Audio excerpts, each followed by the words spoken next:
നമസ്കാരം. ഇന്നത്തെ യാത്ര ചേർത്തലയ്ക്കടുത്തുള്ള തിരുവിഴ മഹാദേവ ക്ഷേത്രത്തിലാണ്.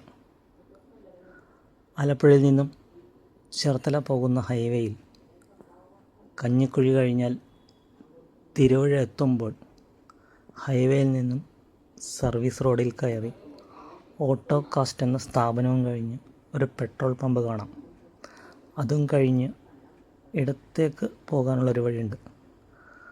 അതിലൂടെ കയറിയാൽ ഒരു 1.5 കിലോമീറ്റർ പോയാൽ ഈ ക്ഷേത്രത്തിലേക്ക് എത്താം. പോകുന്ന വഴി റെയിൽവേ ക്രോസ് ഉണ്ട്. ആ റെയിൽവേ ക്രോസ് കടന്നാൽ നേരെ ക്ഷേത്രത്തിലേക്കാണ്. അതാണ് തിരുവിഴ മഹാദേവ ക്ഷേത്രം.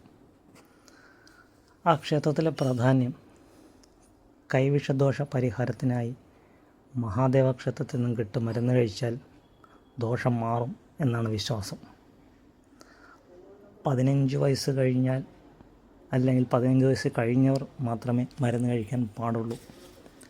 ഗർഭിണികളും ഹൃദ്രോഗികളും കഴിക്കാൻ പാടില്ല എന്ന നിർദ്ദേശവും ഉണ്ട്. തിരുവിഴ റെയിൽവേ സ്റ്റേഷനിൽ ഇറങ്ങിയാൽ നടക്കാവുന്ന ദൂരമേ ഉള്ളൂ. മരുന്ന് കഴിക്കാനുള്ള ഒരു ദിവസം ഇവിടെ താമസിക്കാനുള്ള തയ്യാറെടുപ്പോടെ വേണം വരാൻ. താമസിക്കാനുള്ള സൗകര്യം ക്ഷേത്രം തയ്യാറാക്കിയിട്ടുണ്ട്.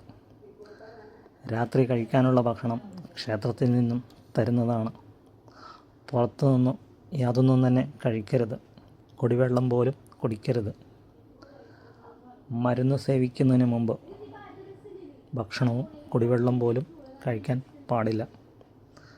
ക്ഷേത്രത്തിൽ വന്നാൽ ക്ഷേത്രത്തിൽ നിന്നും പറയുന്ന നിർദ്ദേശം അനുസരിച്ച് വേണം നമ്മൾ ഈ പൂജയിലൊക്കെ പങ്കെടുക്കാൻ.